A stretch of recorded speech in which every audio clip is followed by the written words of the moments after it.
Buenas tardes, mi nombre es Félix López Román, profesor del Departamento de Ciencias Sociales de la Universidad de Puerto Rico en Humacao, y la presentación tiene como título Transformaciones del hábitat, la redefinición de lo público y lo privado a partir de la urbanización en Puerto Rico. Esta exposición es un fragmento de un trabajo más amplio e inconcluso que llevo realizando sobre el fenómeno de la urbanización en Puerto Rico, que tuvo su auge a partir de 1948 con la construcción por parte de Leonard Lott de la urbanización Puerto Nuevo y la urbanización Villa Turabo en Caguas. En particular nos interesa explorar la relación entre los espacios de vivienda y la formación de subjetividades. De ahí que nos diéramos a la tarea de realizar una serie de entrevistas y relatos de vida con personas, hoy ancianas, que vivieron la transición de diversas formas de vivienda hacia la urbanización. Personas que vivieron en arrabales, cuarteles o en viviendas de alquiler en los cascos urbanos y que posteriormente pasaron a adquirir una casa de urbanización.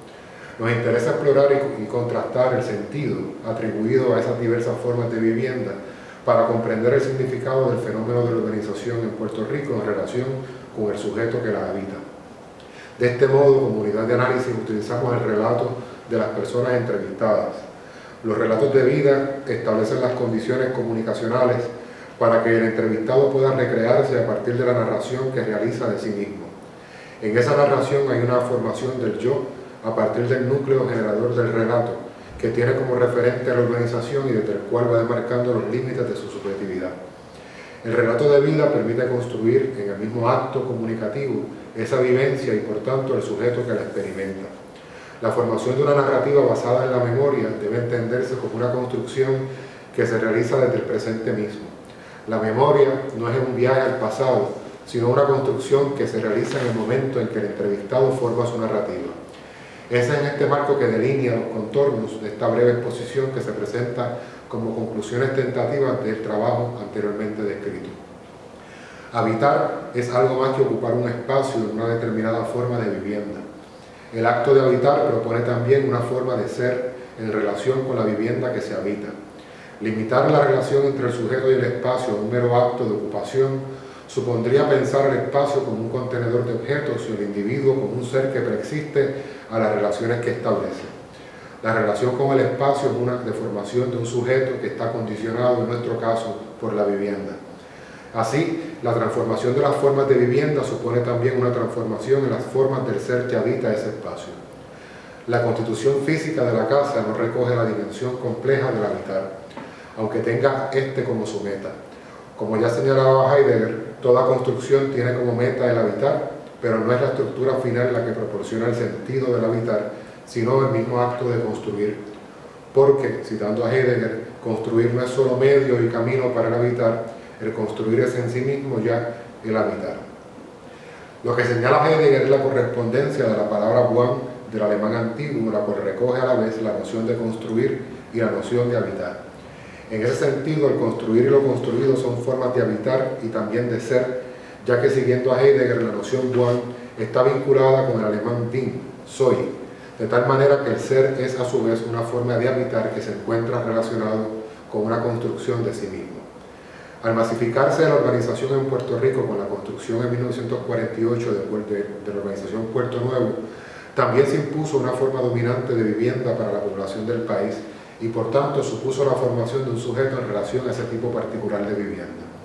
A la urbanización, como espacio de poder que individualiza y masifica las formas del habitar, le corresponde también un tipo particular de subjetividad. El sujeto de la urbanización es el propietario. Por ello, al preguntarle a los entrevistados por el valor que tenía la casa de urbanización, un silencio se imponía entre el entrevistador y el entrevistado. Preguntarle por ese valor de la casa de urbanización parecía transgredir la región de aquello que los entrevistados entendían como obvio y los obligaba a distanciarse de su cotidianidad para poder elaborar una contestación que diera cuenta del sentido atribuido a esa casa. Cuando lograban romper ese silencio, brindaban una respuesta con un rostro que intentaba expresar la obviedad de su contestación. Decían, por ejemplo, te pertenece, es tuya, tengo mi casa propia, esto te da sentido de pertenencia, uno siente que algo es de uno, que uno tiene sentido de propiedad. La casa de urbanización propone una forma de ser y de habitar a partir del elemento simbólico de la propiedad. Aunque hay un carácter físico-espacial en la urbanización que impone formas de aislamiento y segmentación entre sus habitantes, Lo que aparece aquí es una forma simbólica del poder, a partir del discurso de la propiedad atribuido a la casa de urbanización por parte del sujeto. Es en ese carácter simbólico relatado por el sujeto donde se encuentran las manifestaciones activas del poder. Ese sentido aparece naturalizado en sus contestaciones, ya que es algo demasiado evidente para poder distanciarse de ello y provocar alguna reflexión de su parte. Es precisamente en lo evidente o en lo naturalizado que se manifiestan los efectos del poder, en la medida en que son aceptados como eventos normalizados que no requieren cuestionamientos por su carácter de obviedad.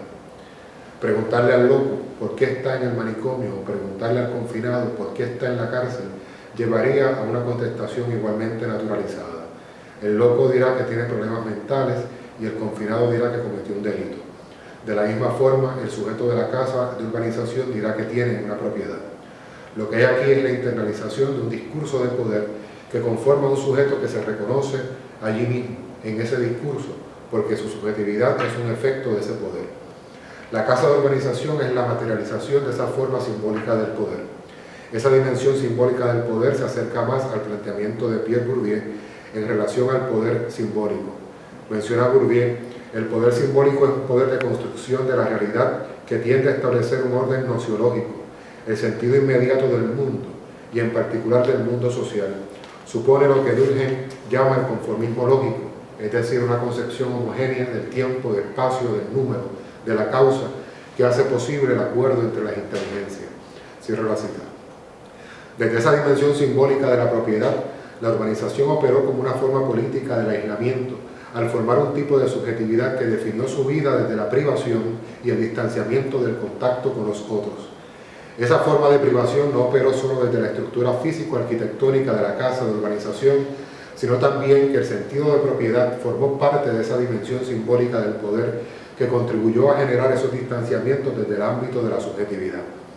El sentido de propiedad como forma de poder simbólico estableció un sujeto propietario que deja de tener como referente de su subjetividad la experiencia colectiva para pasar a definirse desde el ámbito de sus propiedades.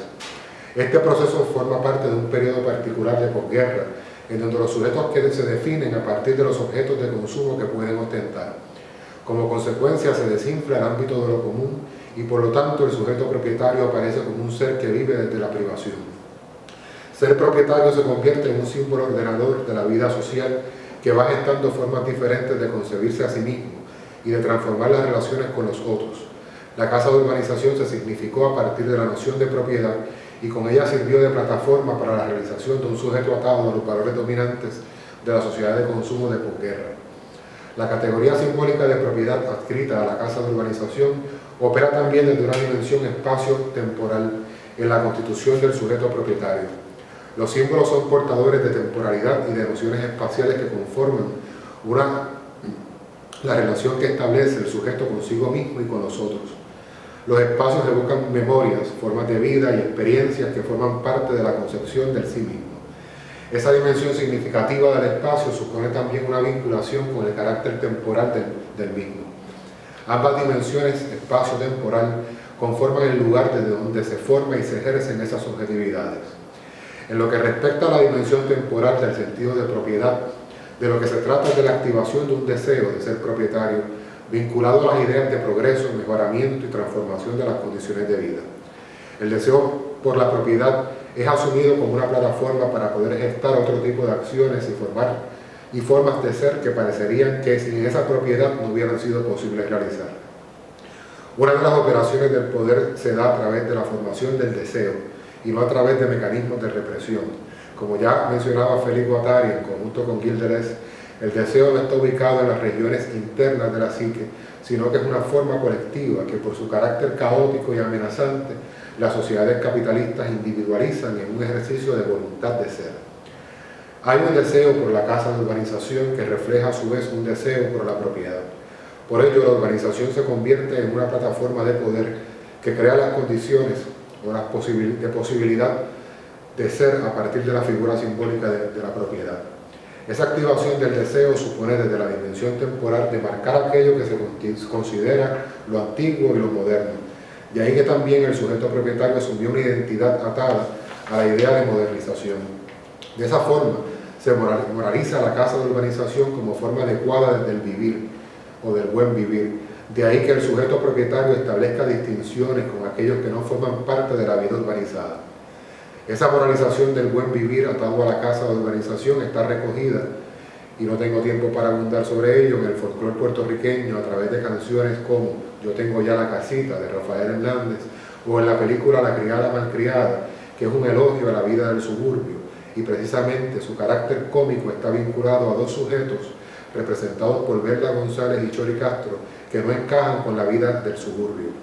Ese carácter moral del buen vivir está vinculado también a las formas de adquisición de la propiedad y la legitimación de la deuda hipotecaria. Un entrevistado nos mencionaba que poseer un préstamo era símbolo de responsabilidad y de progreso en la vida.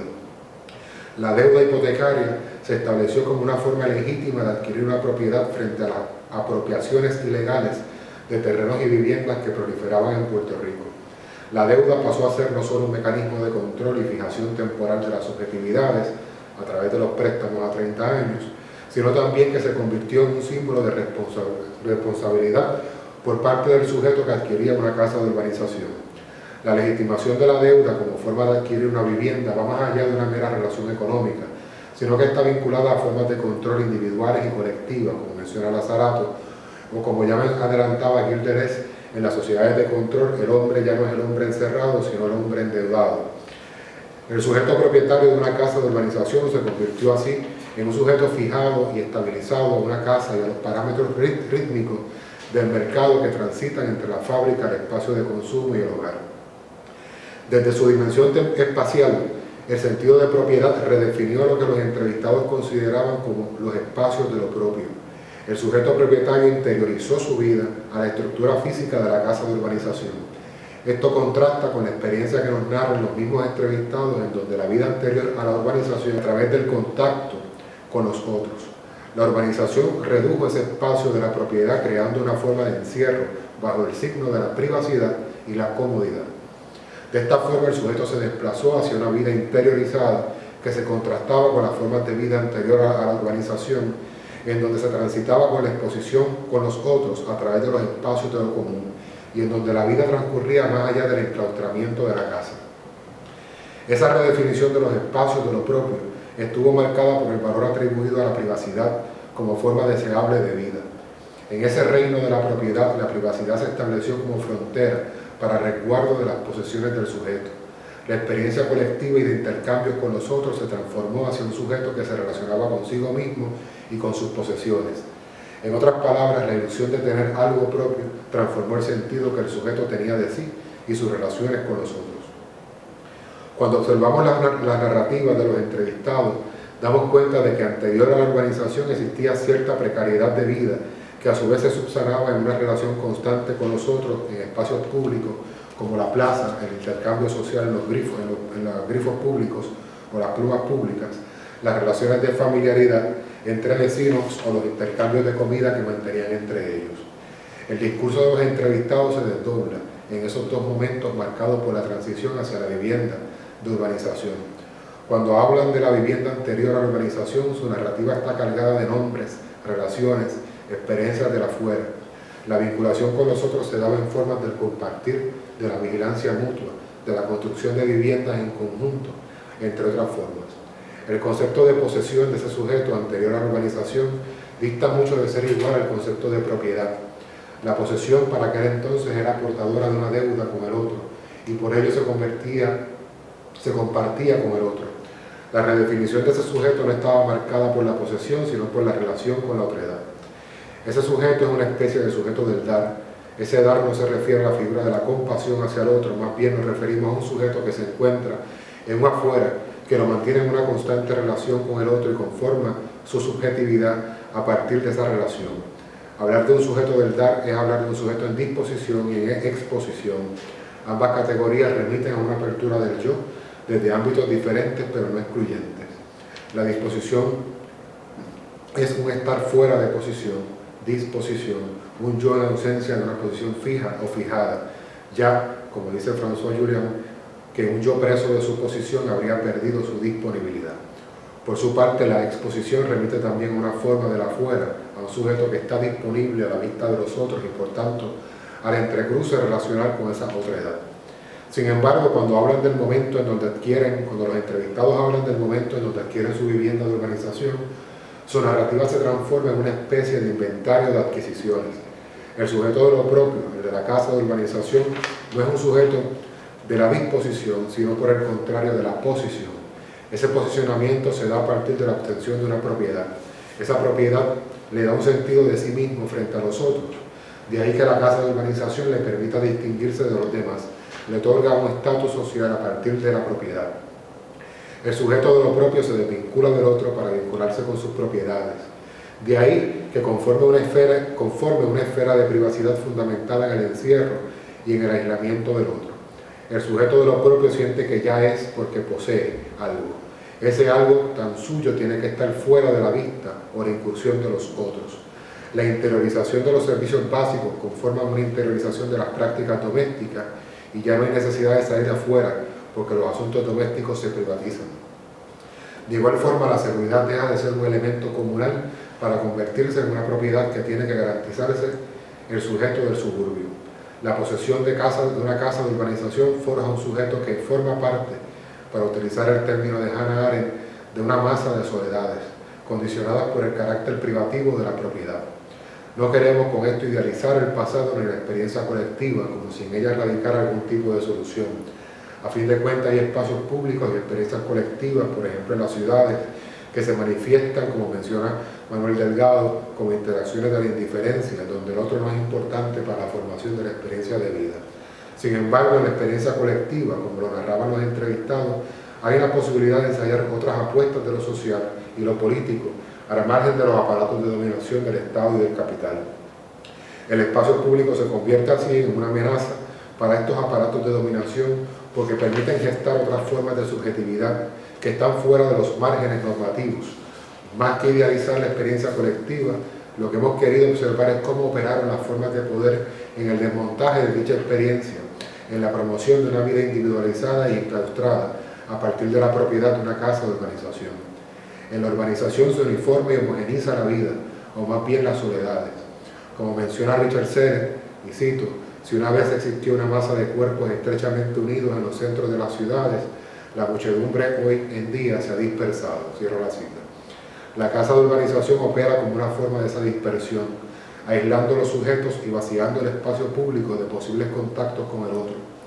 Hay un ordenamiento de los cuerpos en la urbanización que reduce los intercambios entre los otros a partir de la interiorización de la vida en la casa de la urbanización y a través de la privatización doméstica de actividades que alguna vez fueron públicas.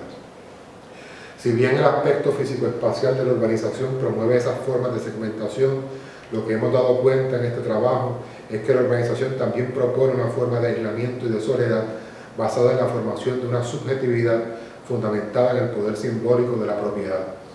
Ese carácter simbólico organiza la percepción y el sentido que realiza el sujeto de sí mismo y del mundo que experimenta.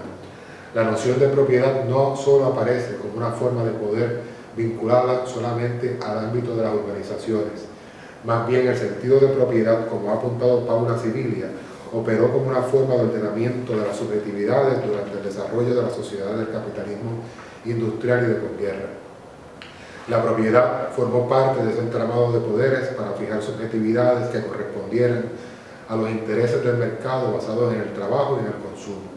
Hoy en día, la noción de propiedad parece desaparecer para dar paso, como ha apuntado Jeremy Rifkin, a una era en donde el acceso es el sentido ordenador de otras formas de sujeción y no ya la propiedad. En fin, hemos tratado brevemente de resumir un trabajo de investigación en curso dirigido a ver cómo operó el sentido de propiedad en tanto poder simbólico en el sujeto de la urbanización. Este sujeto del suburbio significó su propiedad como realización de sí mismo. Esto a pesar de que a su vez narra la añoranza de aquella vida y experiencia colectiva que alguna vez vivió en el arrabal, la casa de alquiler o los cuarteles. Sin embargo, a partir de esas propiedades conformó su propia seguridad, su desvinculación con el otro, su privacidad, y así también forjó su privación y su encierro. Muchas gracias.